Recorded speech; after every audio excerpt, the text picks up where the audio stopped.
சத்குரு கன்னிராசி நேயர்களே, உங்களோட ராகு கேது எங்கே மாறுறாரு பார்த்தீங்கன்னா, பர்டிகுலராக ராகுவும் கேத்துவும் உங்கள் ஜாதகத்தில் ஒரு நல்ல இடத்துல இல்லாமல் இருந்தார். இப்போ பார்த்தீங்கன்னா உங்களுக்கு வெற்றி ஸ்தானத்துக்கு வராரு. கேத்து மோட்சஸ்தானத்துக்கு வராரு. ஆன்மீகத்தில் இருந்தவங்களுக்கு ஆன்மீகத்தில் என்னென்ன பதில் கிடைக்கலையோ அதெல்லாம் பகவான் உங்களுக்கு கொடுப்பாரு.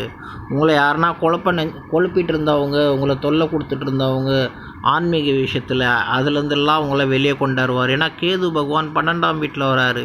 கேது 12ல் வருது ஒரு ரொம்ப நல்ல பலன் ஃப்ரெண்ட்ஸ். அதே நேரத்தில் ராகு வெற்றி ஸ்தானம் 6ஆம் இடத்துல வராரு. இப்போ நீங்கள் ப்ரூஸ்லி, காமா பைல்வான், பெரிய பெரிய பைல்வானுங்களுக்கெல்லாம் எடுத்திங்கன்னா தாராசிங், இது மாதிரி பெரிய பெரிய பைல்வானுக்கு எடுத்திங்கன்னா 6ஆம் இடத்துல தான் ராகு இருந்தார். இது ஒரு வெற்றி ஸ்தானம்னு சொல்லுவாங்க.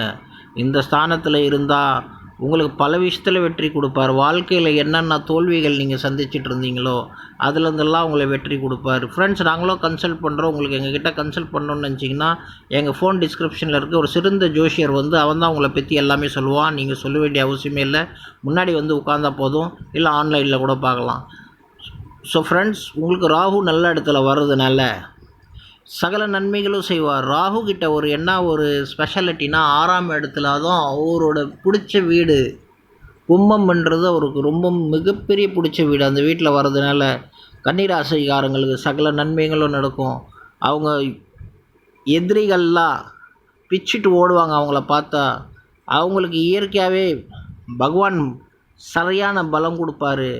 மனம் பலம் கொடுப்பாரு, உடல் பலம் கொடுப்பாரு, தைரியம் கொடுப்பாரு.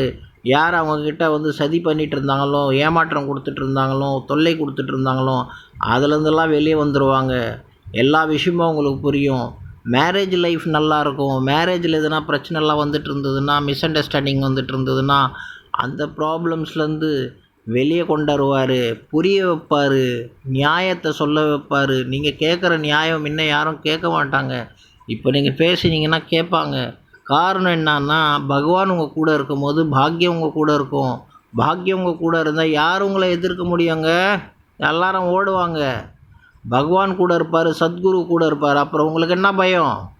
எல்லாமே நீங்கள் அவர் மேலே விட்டுற வேண்டியது தான். சத்குரு மேலே விட்டுட்டிங்கன்னா அத்தனை பேரும் ஓட விட்டுருவார்.